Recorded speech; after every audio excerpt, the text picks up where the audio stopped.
আসসালামু আলাইকুম গাইস, কেমন আছেন? আশা করি ভালো আছেন। তো আমি একটা জিনিস কথা বলতে এলাম যে কিছুদিন ধরে ফেসবুক, টিকটকে, ইউটিউবে দেখছি যে হাইকোর্ট রায় দিছে ছেলে বিয়ে করলে বইয়ের বড় বউয়ের পারমিশন ছাড়া করতে পারবে, বিয়ে করতে পারবে। তো এটা কেমন নিয়ম?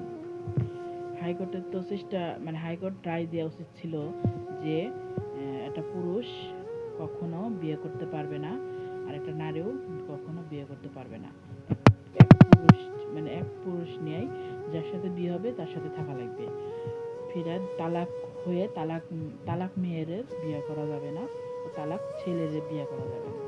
এরকম একটা নিয়ম করলে তাহলে পুরুষের ভিতরে ভয় থাকবে যে আমি বউ চলে গেলে আমি আর বিয়ে করতে পারবো না, আর মেয়েরও ভয় থাকবে যে আমি তাকে তালাক দিয়ে আমি অন্য জায়গায় বিয়ে করতে পারবো না, আমি সংসার করতে পারবো না। তাদের ভিতরে ভয় থাকবে, তারা ভালোভাবে চলবে, স্বামী ভালোভাবে থাকবে, মেয়েও ভালোভাবে থাকবে, দুজন মিলাজুলে সংসার করতে পারবে।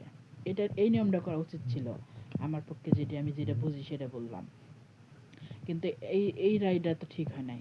এই রায়টা ঠিক হয়েছে আরো পুরুষকে আরো উস্কে দেয়া, আরো নারীকে উস্কে দেয়া। নারীও বুঝবে যে আমি তো সংসার করলাম না, আমি অন্যখানে যেয়ে সংসার করব, তোর ভাত খাবো না, বুঝছেন? এরকম একটা উদাহরণ হয়, কিন্তু এটা তো ঠিক না। আর পুরুষে বুঝবে তুই থাকলে থাক, নাহলে জায়গা আমি একটা বিয়ে করবো। তো এটা তো মনে করেন নারী পুরুষকে খারাপ বানাচ্ছে এই হাইকোর্ট রায়, যে রায়টা দিছে।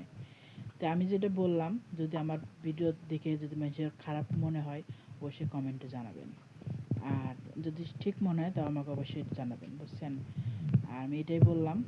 তো হাইকোর্ট যেটা রায় দিছে সেটা আমরা মানি না, আমার পছন্দ হয় নাই। তো আপনাদের কার কার পছন্দ হচ্ছে অবশ্যই কমেন্টে জানাবেন। আসসালামু আলাইকুম।